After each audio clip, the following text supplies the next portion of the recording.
आपने ELSS funds का नाम सुना होगा। ये टैक्स सेवर म्यूचुअल फंड्स होते हैं।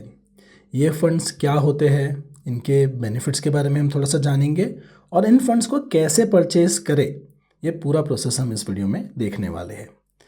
देखिए दोस्तों, ईएलएसएस फंड्स जो होते हैं इन्हें कहा जाता है इक्विटी लिंक्ड सेविंग्स स्कीम।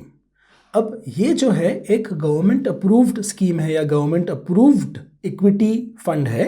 एक तरह का ये म्यूचुअल फंड है जिसमें इन्वेस्ट करके आप टैक्स बचा सकते हैं।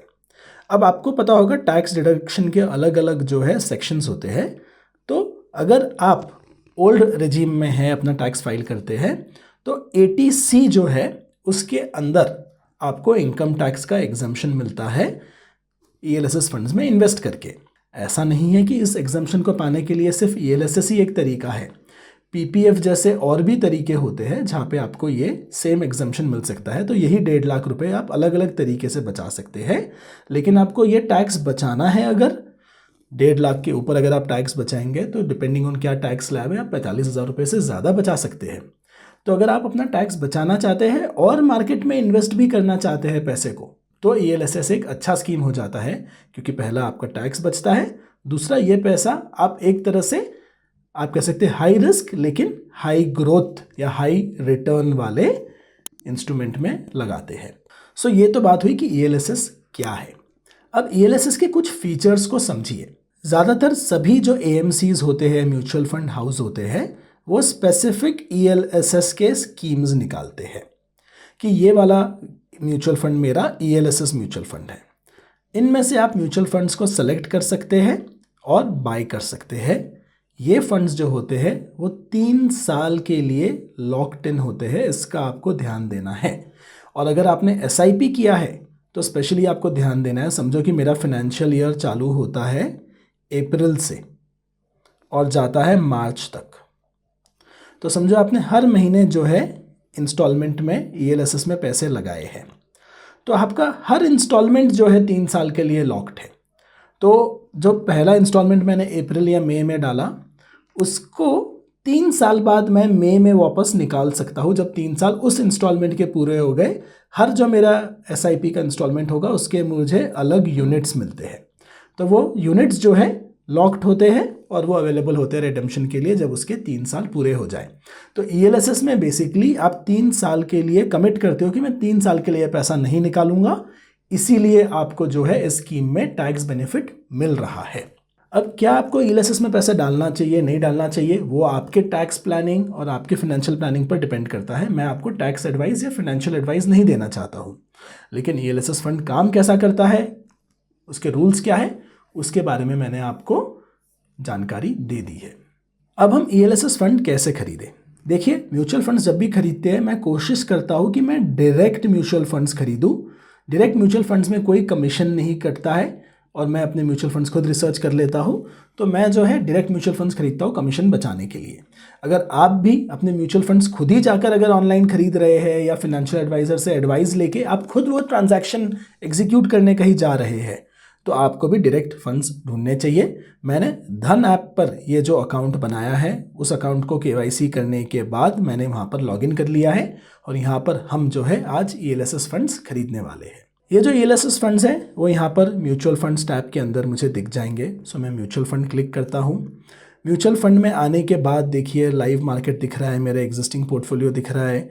Invest in direct mutual funds में अलग अलग टाइप के यहाँ पर फिल्टर्स लगे हुए हैं।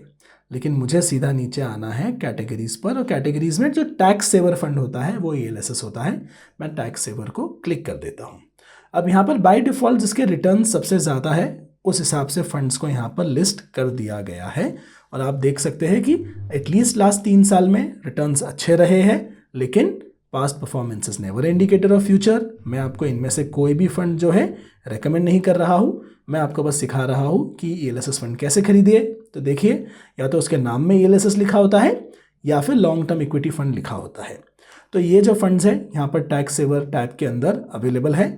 मैं इनमें से रैंडमली जो है कोई भी एक फ़ंड को सेलेक्ट कर लेता हूँ और इसे कैसे बाय करते हैं आपको दिखाता हूँ। अब यहाँ पर देखिए, फ़ंड का मॉर्निंग स्टार और वैल्यू रिसर्च का रेटिंग जो है मैक्सिमम 5 स्टार होता है, उसके अगेंस्ट रेटिंग यहाँ पर लिखे हुए हैं। यहाँ पर जो है फंड की प्राइस या एनएवी क्या होगी इस वक्त वो यहाँ लिखा हुआ है। CAGR यहाँ है, जो भी ड्यूरेशन आपने सेलेक्ट किया है 3 साल सेलेक्ट किया तो 3 साल का CAGR मतलब कंपाउंडेड एनुअल ग्रोथ रेट यहाँ पर दिख रहा है। और यहाँ पर जो है आप स्कीम का स्नैपशॉट देख सकते हैं कि इसका एक्सपेंस रेशियो क्या है, कितना पैसा इसमें लगा हुआ है, मिनिमम SIP अमाउंट क्या है, या लमसम पैसा डालना हो वन टाइम तो कितना है। स्कीम ओपन एंडेड है, उसका मतलब आप कभी भी पैसे डाल के निकाल सकते हैं। और आप जो है ग्रोथ स्कीम है, मतलब कोई डिविडेंड वगैरह नहीं है, सारे पैसे री इन्वेस्ट होंगे। और जब मैंने कहा पैसे आप कभी भी डाल के निकाल सकते हैं ऑफ कोर्स, लेकिन 3 साल का lock in of course ELSS के केस में होता है। यहाँ पर देखिए इन्वेस्टमेंट लॉक इन में क्लियरली 3 साल यहाँ पर लिखा हुआ है। अब जो है ये फंड मैंने देख लिया है, मैं फंड सेलेक्ट तो कर नहीं रहा हूँ इस वक्त, मैं आपको परचेज कैसे करते हैं दिखा रहा हूँ। तो मैं इन्वेस्ट नाउ का बटन यहाँ पर दबा देता हूँ। अब इन्वेस्ट नाउ पे आने के बाद एक SIP का ऑप्शन मेरे पास है और एक वन टाइम का ऑप्शन मेरे पास है। SIP करके मैं अपने बैंक में मैंडेट दे सकता हूँ और मैं जो है फिर निश्चिंत बैठ सकता हूँ कि मेरे बैंक से ये अमाउंट अपने आप कट जाएगा। तो जो भी डेट पर मेरी सैलरी आती है उससे 1 से 2 दिन आगे या जो भी डेट मुझे सही लगे वहाँ पर मैं ये SIP सेट कर सकता हूँ, मेरे बैंक से पैसे अपने आप कट जाएंगे। साल का जो भी मेरा टारगेट है 1.5 लाख 1 लाख जो भी मुझे इसमें इन्वेस्ट करना है टैक्स सेविंग के लिए, मैं उसे सेट कर दूंगा SIP में। अगर मुझे वन टाइम परचेज करना है तो यहाँ पर एक दूसरा टैब है, लेकिन उससे पहले आप ध्यान दीजिए SIP का प्रोसेस पूरा जो है मैंने एक अलग वीडियो में दिखाया है, जिसका लिंक मैं आपको ऊपर आई बटन में दूंगा।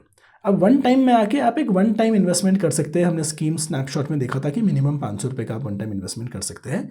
तो यहाँ पर मैं आपको डेमो के लिए जो है 1000 रुपये जो है 1004 रुपये में डाल के दिखाता हूँ। तो यहाँ पर देखिए मल्टीपल्स ऑफ 500 होता है, इसी का मुझे अंदेशा था। तो यहाँ पर आपको मल्टीपल्स ऑफ 500 में डालना है। तो मैं यहाँ पर 1000 रुपये जो है इन्वेस्ट कर देता हूँ इसमें।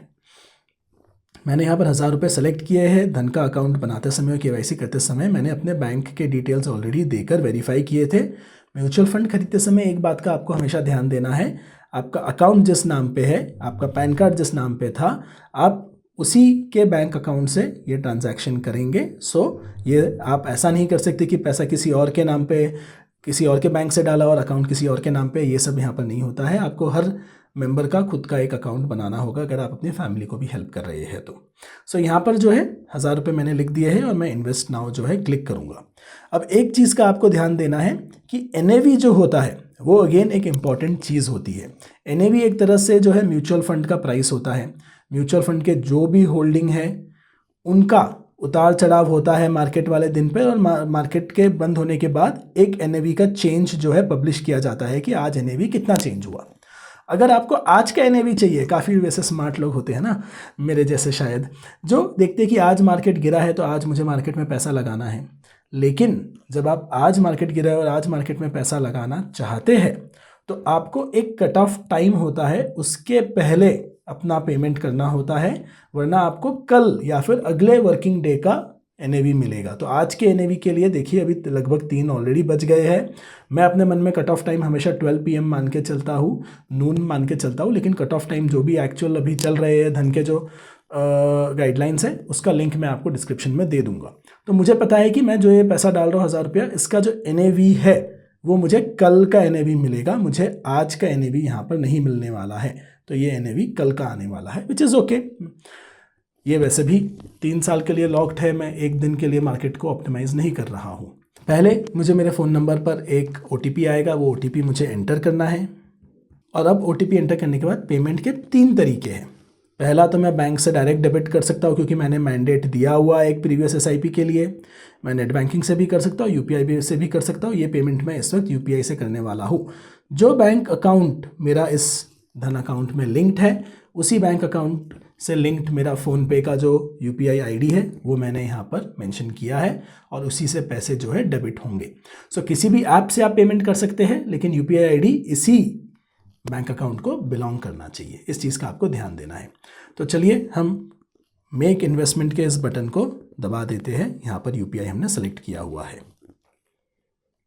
मेरे UPI ऐप पर यह ट्रांजैक्शन के लिए अमाउंट दिख रहा है और मैं जो है पिन डाल के अब ये पेमेंट कर रहा हूँ। ये पेमेंट सक्सेसफुली मेरे अकाउंट से डिडक्ट हो गया है और यहाँ पर भी आप देख सकते हैं 1000 रुपये का ये ELSS फंड में मैंने पैसा डाल दिया है। जो 80C के तहत जो है मुझे टैक्स डिडक्शन देगा। अब आप सोच रहे होंगे कि अगर आपने 1.5 लाख से ज़्यादा डाल दिए किसी साल में तो क्या होगा। देखिए, आप अमाउंट कुछ भी डाल सकते हैं ELSS में। मुझे पता है कि PPF अकाउंट में लिमिट होता है कि आप एक लिमिट के ऊपर नहीं डाल सकते, लेकिन ELSS में ऐसा लिमिट नहीं है। ELSS में आप कितने भी पैसे डाल दीजिए, आपके 3 साल के लिए वो लॉक हो जाएंगे और टैक्स बेनिफिट जो है, आप जो भी प्रिस्क्राइब लिमिट होगा सिर्फ उतना ही ले पाएंगे। ये चीज़ का आप ध्यान दीजिए। आपको बहुत ज़्यादा डरने की ज़रूरत नहीं है। अगर हज़ारों रुपए ज़्यादा चले गए, आपका SIP एक एक्स्ट्रा चला गया, आप ऑफकोर्स अपना कैलकुलेशन कीजिए, लेकिन एक्स्ट्रा पैसे इन्वेस्ट हो गए तो आपको कोई नुकसान नहीं होगा, बस वो 3 साल के लिए लॉक्ड होंगे। ऐसे कई सारे आपके कॉमन सवाल हो सकते हैं ELSS के बारे में, आप कमेंट करके मुझे पूछ सकते हैं। अगर मुझे पता हो तो मैं जवाब दूंगा, वरना आप अपने सर्टिफाइड फाइनेंशियल प्लानर के साथ अपने फाइनेंशियल प्लानिंग के लिए ज़रूर काम कीजिए।